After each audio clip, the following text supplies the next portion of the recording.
Welcome to my YouTube channel Urmi's কিচেনে। আজকে আমার রেসিপি থোড়ের বড়া। আসুন তাহলে দেখে নেওয়া যাক আমার এই রেসিপিটি।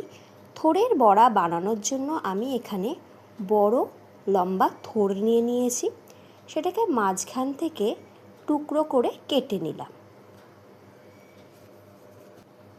থোড়টাকে ছাড়িয়ে নেব, মোটা মোটা যে অংশগুলো সেইগুলো ছাড়িয়ে ফেলে দিচ্ছি, দিয়ে সরু দুই পাশটাও কেটে ফেলে দেব। এইভাবে গোল গোল করে থোড়টাকে ঘুরিয়ে ঘুরিয়ে কেটে নেব।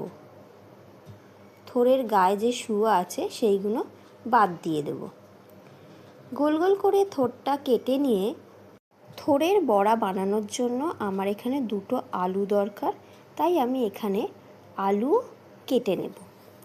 কেটে নিয়ে থোড়ের সাথে একসাথে আমি সিদ্ধ করে নেব।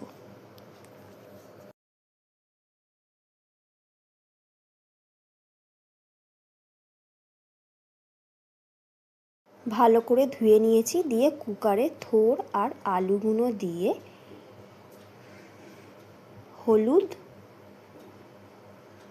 নুন আর জল দিয়ে আমি কুকারে সিটি বাজিয়ে নেব।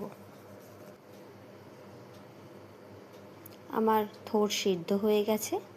থোড় আলু ঠান্ডা করে নিয়েছি। এবারে এর মধ্যে কিছু উপকরণ দিয়ে দেব। কাঁচা লঙ্কা কুচি,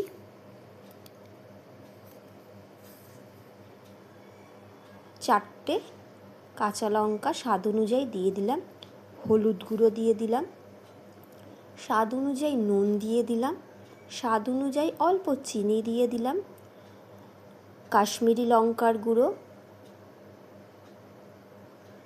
একটু 1 চামচ, তিল দিয়ে দিলাম, চালের গুঁড়ি 2 চামচ, বেসন দিয়ে দিলাম 4 চামচে, আর একটা বড় সাইজের পেঁয়াজ কুচি করে রেখেছিলাম, সেই পেঁয়াজ কুচিটাও এর মধ্যে দিয়ে দিলাম। দিয়ে ভালো করে সব উপকরণগুলোকে মিশিয়ে নেব। থোড়টাকে আলুটাকে চটকে নিয়ে সমস্ত উপকরণকে ভালো করে মিশিয়ে চটকে নিলাম। এবারে খাবার সোডা দিয়ে দিলাম,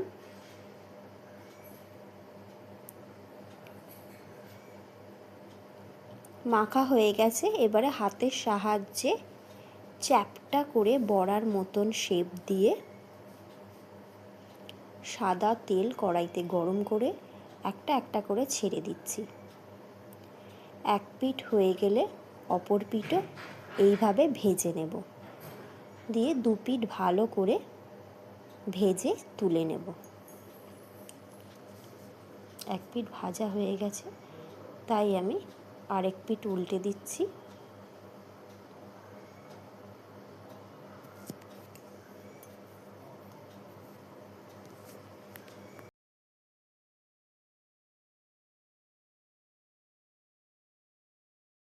আমার সব কটা বড়া ভাজা হয়ে গেছে, তুলে নেব।